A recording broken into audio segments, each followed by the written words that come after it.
Hey everyone, Wags here from Eagle Dynamics. In a future DCS World update, we'll be adding the initial implementation of the AGM-65 Maverick tactical air-to-surface missile for the F-16. The Maverick provides standoff ranges between 6 and 8 miles, and it's ideal for attacking short-range air defense systems and armor. It's also a launch and leave weapon. Our F-16 can be loaded with 4 versions of the Maverick: the AGM-65D and G imaging infrared, and the AGM-65H and K that are optically guided. Whereas the D and H versions have 126-pound warheads, the G and K version have larger 300-pound warheads. The larger warhead versions are better suited to ships, bunkers, and larger structures. Additionally, the D and G versions allow automatic target handoff from the targeting pod. A bit later, we'll add Maverick secret bore sighting, dual targeting, and some changes to the HOTAS. For now though, this will allow you to get started employing this weapon and raining Mavericks on foreheads. Let's get started.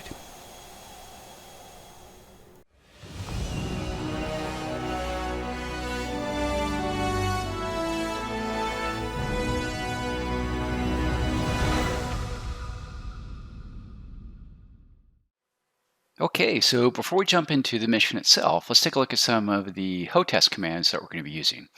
So, of course, I have the F-16C sim selected here in the category. Let's first go to the axes commands. And the big one here is going to be the radar cursor right here, X and Y. And I have this mapped to the mini stick on my throttle right now. Coming down, let's go to the HOTAS category. And the big ones here, first is the display management switch, or the DMIS, right here. So you have DMIS down, left, right, and up. You can see the key commands here. And again, I have this mapped to my stick. The next is the target management switch, or the TMIS. Again, down, left, right, and up. You can see the key commands here, and also again I have assigned it to my HOTAS. Another big one is the manual range knob, which I don't have keys assigned to here, but I have it actually mapped to the throttle. And the last is the expand button, which again I don't have assigned to a key right now, but I have it assigned to my stick, as you can see here as well. So those are the main ones I'm going to be using. Oh, and the last one, of course, is to release the weapon. I'll be using the weapon release button to press here, which right alt space, which again, of course, I have mapped to the stick. Okay, let's jump into the mission now. Okay, so let's take a look at using the Maverick with the Viper. And be forewarned, this is a bit more complex than the Maverick for the Hornet and other aircraft, so you may want to watch this video more than just once. So let's first go to the air-to-ground master mode. And we do that, we have the Maverick page up on the stores management page, or the SMIS. We see we're in air-to-ground mode. We have 3 different modes of delivery: the visual mode, bore mode, and pre-plan mode. And we'll keep it a pre-plan mode for now, but we'll talk about all these during the course of this video. Next we have our inventory, where we can see what's loaded on the jet, and next to that we have the control page. And then from the control page, if we wish, we can determine when the Mavericks would automatically start to power on based on our relative position to a steer point. So again, if I were to choose this, I could have the Maverick of the selected type power on if I am north of steer point 2.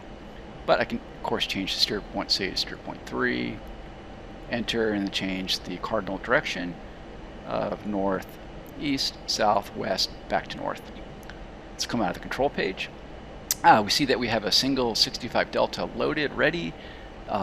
Below that is the manual power. Let's go ahead and power this on. And then below that is the ripple function.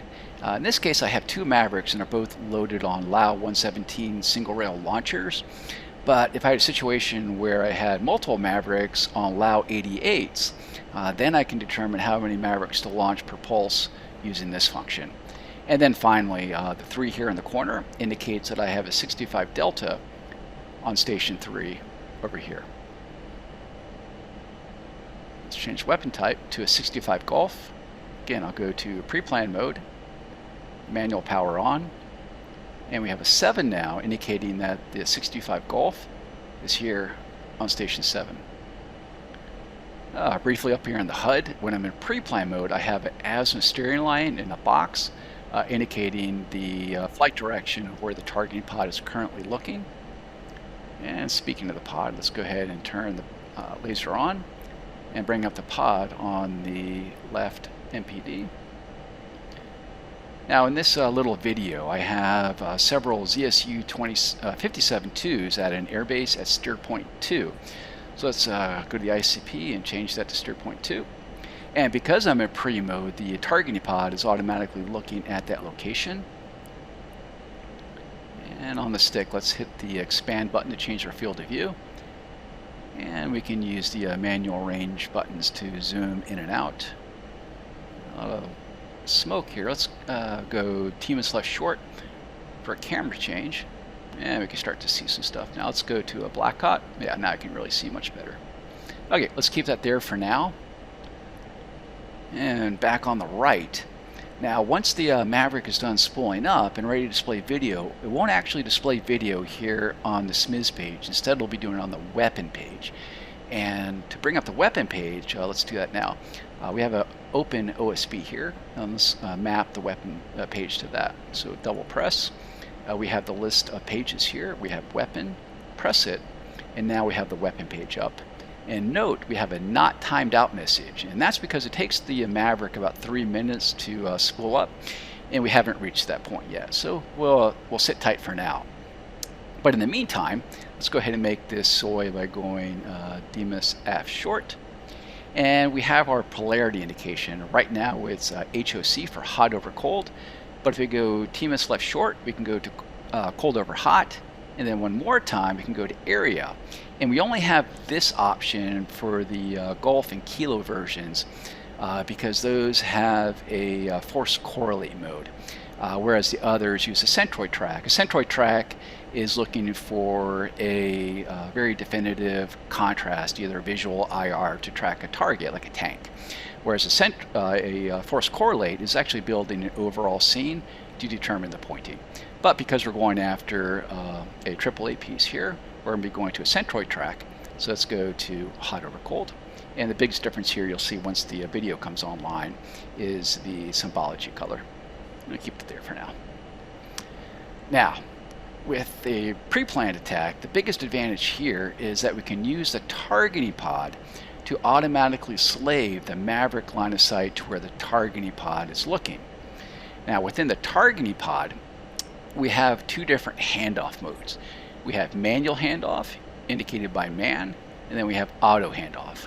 And the difference here is if we have a Delta or Gulf version, or essentially an IR version, not only will you have the Maverick automatically slew its line of sight to the targeting pod, but if you command a handoff and the Maverick Seeker is in range, it'll also automatically lock up the Maverick Seeker to that target, which can be pretty handy. Whereas if you're in manual mode, you'll still have the correlation of the line of sight between the two sensors, but you'll actually have to go to the Maverick page to then actually designate and lock up that target on the Maverick. Okay, let's go ahead and start coming into target now that we have the video up.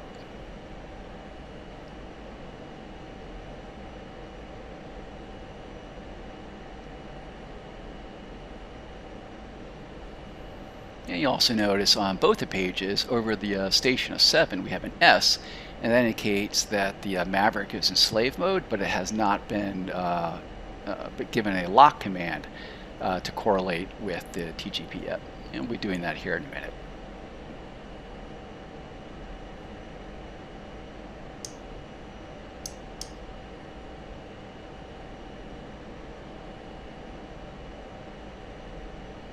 Okay, here's our target area ahead with the smoke. And let's pause here for a moment. Up here on the HUD and also on the Maverick display, we have a LAR, or Launch Acceptable Region, with a max range of 20 miles. Our current range is 14 miles, and the bracket here at the top indicates maximum range, and the bottom is minimum range. So right now we can see we're a bit out of maximum range still. So we'll hold tight here for a second. In the meantime, we'll make our 2GP soy. We'll put the targeting crosshairs over the target area. and keep it there for now. Again, we have not commanded a handoff quite yet.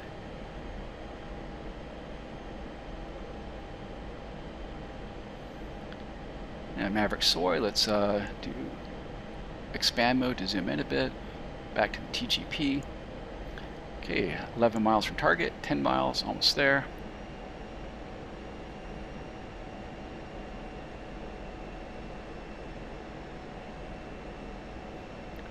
9. Okay, now to command the handoff, we're going to be going TMS forward short. And we did that. We now on the Maverick page have handoff in progress station 7, indicated on station 7 Maverick. The targeting pod has handed off the location to the Maverick to lock up that target.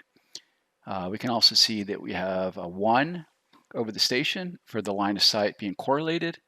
It's on pause for a second.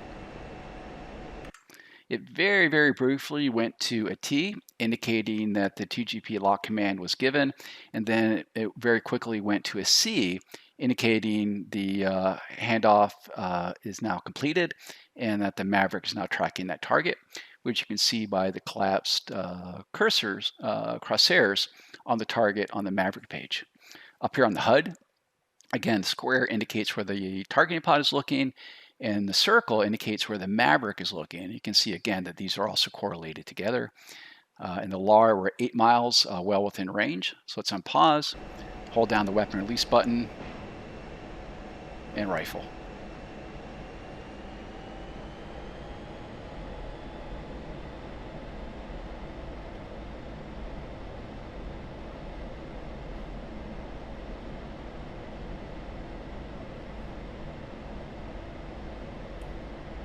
Okay, now just waiting for the shack.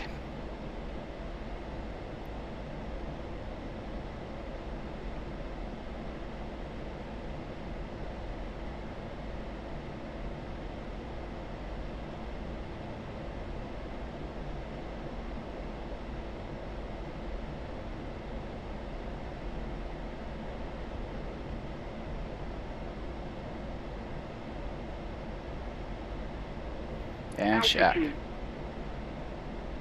Okay, so those are some of the basics of the pre-plan mode, and this is probably the most useful and the one that most of you would probably be often using. But the other two modes let's talk about. First, actually, let's bring up the Delta, bring up its weapon page, and let's talk about bore now. And we can see that we have the Maverick page also with soy, and up on the HUD now, we have a cross, and using the TDC we can slew it. And notice that when we bank and pitch and move the aircraft, that the cross does not stay ground stabilized. Instead, it stays relative on the HUD. And this allows you to use it almost as a search function to fly through an area and search a swath of land just using the Maverick Seeker. And of course, you can still designate an attack if you wish, but this can be a handy function if you don't have a targeting pod available. Probably more functional though is the visual mode.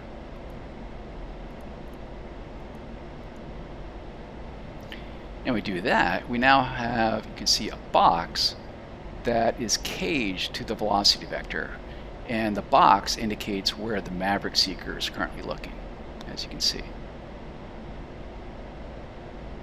Using TDC, just like the bore sight mode, we can move it around. The big difference here now is as we start to maneuver the aircraft, you can see that the Maverick and that box are ground stabilized. So this is a much more handy function when you have a target area that you can designate the box and then move on to different targets. We can go TMSF short to recage it back to the FPM now. So let's go back to this target area.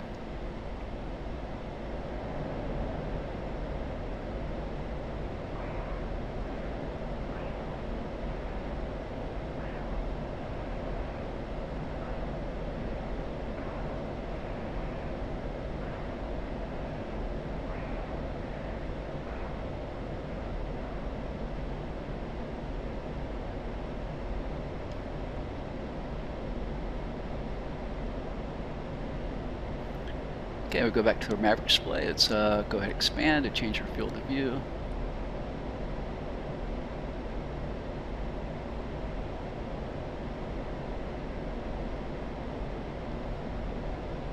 Okay, once we get it to a location we like on the HUD, then what I'll do is I'll make the Maverick display on the MPD SOI. Now use that to slew around with a bit more control. So let's look for a target. I think that guy's dead. Let's try this one. Probably a bit out of range here still.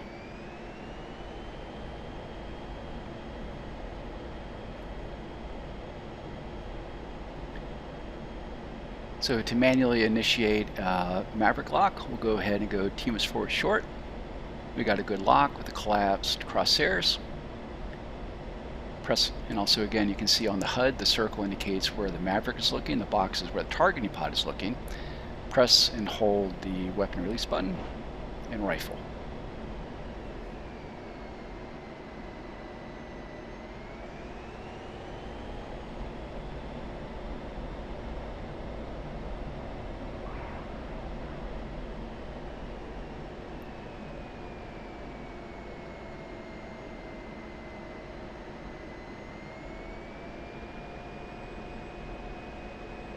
And shack.